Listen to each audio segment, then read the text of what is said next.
Selamat siang Miss Yanti dan teman-teman semuanya. Jadi pada hari ini saya sampai kesulitan dengan NIM 41240006 bersama narasumber saya yaitu Ko Justin untuk melakukan interview terkait dengan kripto dan investasi yang ada di dunia asuransi.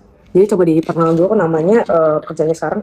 Oke, perkenalkan nama saya Justin Reinhardt. Sekarang pekerjaan saya itu di bagian insurance, itu di bagian agent insurance alliance ya. Dulu pertama kali kenal kripto tuh gimana kok? Terus ada gak sih hal yang bikin kok tertarik terhadap kripto atau karena FOMO lihat postingan influencer atau ada alasan lain? Karena menurut riset aku, OJK tuh mencatat jumlah konsumen asal kripto mencapai 21,7 juta pengguna per April 2026 dengan nilai transaksi 22,98 triliun. Fenomena FOMO yang disebut oleh OJK sebagai pemicu utama banyak orang yang nyemplung tanpa riset yang memadai. Oke, jadi pertama kali sebenarnya ya, kalau misalkan dibilang cemplung ke dunia kripto, itu tuh gara-gara teman, sebenarnya bukan karena FOMO. Kalau misal postingan-postingan gitu emang sering lihat kayak oh ya main kripto untung gitu atau apa kan, influencer juga sering lihat kalau main kripto apa gini untung. Cuman emang nggak tertarik, kenapa? Karena emang prinsipnya gua nih itu tuh kalau misalkan kita mau investasi itu kita investasi di sesuatu yang kita ngerti. Kalau misalkan kita nggak ngerti mendingan jangan. Cuman karena ada temen waktu itu bilang, "Tin, bantu gua." Ya udah, gue bantu ke dia, gue masukin juga. Nih pokoknya lu urus dah. Tapi emang waktu itu dia urusnya di Manta. Dia emang pertama kali join yang ini boleh sebut merek gak? Boleh. Dia lagi belajar di apa sih namanya yang Crypto Academy itu yang Timothy Ronald punya kan. Nah waktu itu di Crypto Academy disuruh join Manta. Dia tuh urus bukunya dimasukin ke Manta. Gue disuruh buka di Ajaib Crypto. Nah, dia masukin tuh. Gue udah terima beres aja. Gue juga pantau portonya gue ngeliat oke masih bagus, berapa bagus. Cuman gue udah tahu nih karena gue ngebantu, gue nggak berani kasih kayak 1 juta, 2 juta, 3 juta. Gue kasih aja 300.000. Nih gue mau lihat dulu. Kecil. Iya, gue mau lihat dulu. Gue tahu pasti returnnya juga kecil. Cuman akhirnya bener ternyata turun. Dan akhirnya ya udah.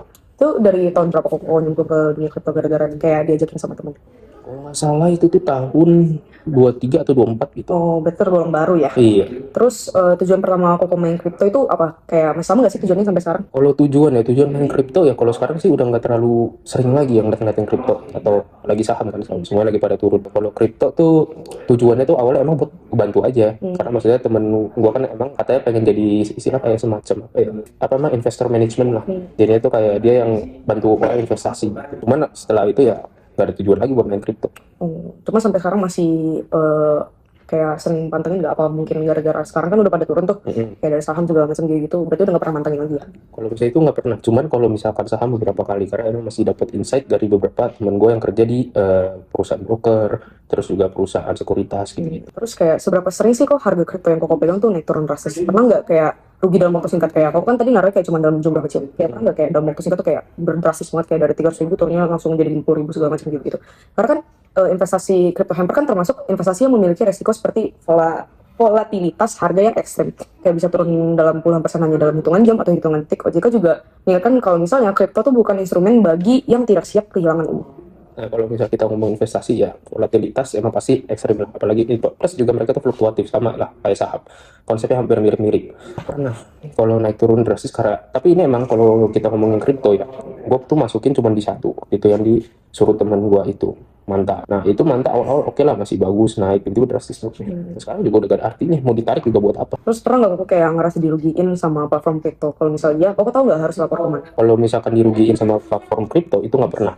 Cuman emang kalau misalkan let's say gue rugi deh karena itu platform, jujur gue masih belum tahu sih mau lapor kemana. Soalnya setahu gue kalau misalkan kita rugi ya itu salah kita karena kita kan mau investasi udah tahu harus ada resiko. Oke. Terus kan kok tadi itu sebagai agen asuransi di Allianz kan?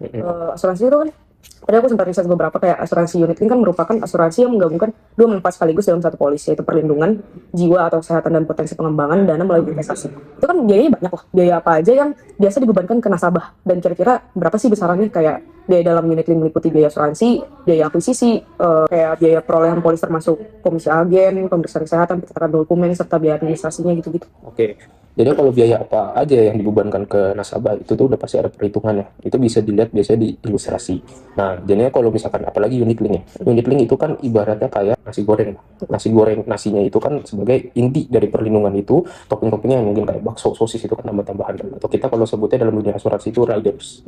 Nah, jadi itu ada dua cost. Costnya itu ada namanya cost of insurance COI sama cost of riders COR. Nah, itu yang dibebankan ke nasabah, itu nasabah harus bayar. Nah, tapi emang kalau misalkan di unit link itu ada juga namanya biaya akuisisi sama biaya administratif. Nah, itu emang juga dibebankan ke nasabah. Biaya akuisisi itu cuma selama 5 tahun.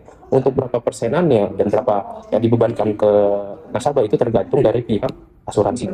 Jadi kita sebagai agen juga kalau kita mau beberkan itu, ya kita nggak bisa juga karena emang setiap perusahaan asuransi itu beda-beda. Terus kayak seberapa detail Koko ngejelasin manfaat asuransi kayak biaya, resiko unit link ke nasabah, kayak apa ada gak sih kayak prosedur baku yang harus diikuti? Karena kan setahu aku asuransi agen itu kan wajib untuk memberikan penjelasan yang akurat, jelas dan lengkap mengenai spesifikasi ID atau unit link serta melakukan konfirmasi pemahaman nasabah yang diatur dalam SEOJK 5/2022 yang mendorong perbaikan pada praktik pemasaran dan transparansi informasi. Oke, jadi kalau misalkan kita lagi mau jelasin ya tentang apalagi produk unit link ya, itu sebenarnya emang dari dulu karena kita Allianz itu salah satu yang masih perusahaan yang masih pegang lisensi untuk jual unit link. Nah, kita kalau misalkan jelasin ke nasabah, udah pasti kita harus semuanya kita kasih tahu. Oke nih, misalkan di unit link itu diambil UP dasar, UP dasar itu jiwa. Plus misalkan diambil cuman kesehatannya doang. Nah, kita jelasin manfaatnya tuh semuanya apa. Biasanya nasabah emang nggak tanya tentang biaya apa aja yang dibebankan ke mereka karena mereka rata-rata kalau misalnya untuk orang tua juga udah ngerti cara kerjanya gimana. Itu kalau ada yang tanya pun ya kita jelasin. Nah, untuk yang bagian kita jelasin itu adalah di bagian investasinya karena banyak banget nasabah itu atau calon nasabah tanya, Justin, ini bisa gak sih nilai investasinya kita tarik? Nah, kalau misalkan itu bisa aja sebenarnya. Dia nanya juga, misalkan mau cuti premi bisa gak? Bisa. Nama unit link ada dana yang kebentuk kan. Cuman kita selalu jelasin, jangan.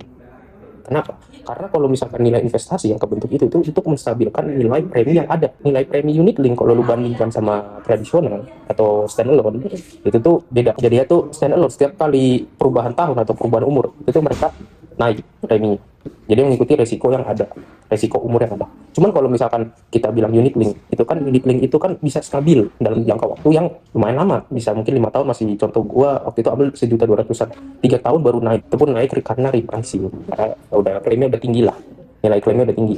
Nah, jadinya sebenarnya itu fungsinya untuk menstabilkan nilai premi. Dan jadi juga kedepannya kalau misalkan itu udah lumayan berumur, terus misalkan udah nggak produktif, mau di premi pun jadi bisa. Kurang lebih ya begitu. Pernah nggak Koko ngadepin kayak nasabah yang komplain karena nilai investasi unit linknya turun? Kayak gimana sih cara Koko ngejelasin tuh kayak kan unit link tuh merupakan kombinasi asuransi dan investasi yang memiliki resiko fluktuasi kan? Itu Ya. gimana? Oke, jadi pernah sebenarnya komplainan itu pernah 2 kali lah itu pernah. Satu itu emang orang yang ambil asuransi unit linknya itu di Prudential, satunya lagi emang yang di Allianz.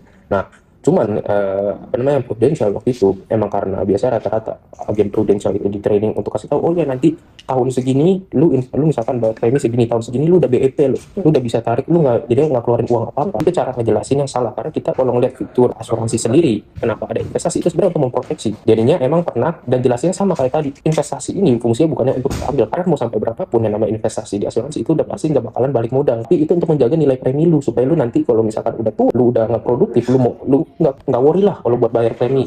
Nah, itu pertama. Yang kedua yang di Allianz itu karena emang apa namanya kalau misalnya kita unit link itu ada berapa opsi untuk kita taruh. Biasanya gue kalau taruh untuk nasabah itu ya fixed income. Nah, waktu itu calon nasabah gue yang ini datang ke gue komplain, kok ini nilainya udah turun, gue disuruh top up. Bilang iya karena emang nilai investasinya udah habis, jadi harus di top up supaya nilai investasinya ada. Pas kita cek ternyata emang dia udah pernah lapse, terus udah pernah dipulihin lagi preminya, makanya kan itu kepake itu ngegerus kan. Terus sama ternyata emang yang dia taruh tuh di investasi yang fluktuatif. Jadi kita emang sebenarnya nasabah komplain wajar, cuman kita emang harus tenang, kita jelasinnya penting, jelasinnya jelas, nasabah juga pasti ngerti. Terus last question nih kok, kalau misalnya ada nasabah yang ngerasa dirugiin oleh produk asuransi yang Koko jual nih atau yang Koko tawarin ke mereka bisa lapor kemana? Kayak Koko pernah nggak sih ngalamin kasus yang kayak gini? Karena untuk saat ini OJK tuh bisa menggugat langsung pelaku jasa keuangan yang merugikan konsumen melalui POJK 38/2025. Dan nasabah juga dilindungi oleh Undang-Undang Nomor 8 Tahun 1999 tentang perlindungan konsumen. Oke. Jadi kalau so far sih kalau dari gue sendiri, nasabah belum pernah ada yang rugiin. Karena kalau kita ngeliat polis asuransi itu tuh polis itu isinya klausul-klausul. Jadi itu dasar hukum. Jadi hitam di atas putih lah. Nasabah ambil itu yang dia dapat ya sih itu. Asalkan memenuhi polisnya lah, sesuai standar polis. Jadinya tuh kadang nasabah komplain itu ada yang dirugikan. Ada aja sebenarnya. Cuman emang itu balik lagi kita perlu cari tahu nasabahnya itu tuh kayak gimana. Karena terkadang ada yang namanya fraud, insurance fraud. Jadi pas masuk nggak kasih tahu ternyata udah ada pre-existing condition. Itu pertama. Ternyata ada juga selama ini mereka kayak titip bayar premi, tapi ternyata preminya nggak di store. Itu kan nggak boleh itu sama OJK kan, sebenarnya kan. Nah sebenarnya kayak gitu-gitu. Tapi pernah juga gue ketemu ada satu orang, gue lagi ketemu sama orang itu, ternyata dia lagi handle kasus nasabahnya juga. Nasabah siapa gitu gue lupa. Pokoknya di alias juga. Dia gugat, katanya dia menang.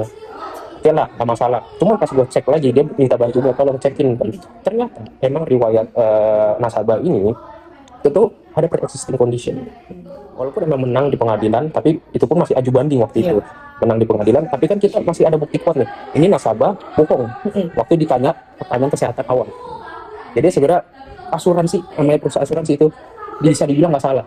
Tapi terkadang yang namanya konsumen atau misalnya nasabah pasti ngerasa dirugikan. Padahal kita udah jelasin dari awal. Atau enggak, kadang suka ada oknum agen. Kalau oknum itu laporin aja. Laporin kemana? Laporin ke perusahaannya.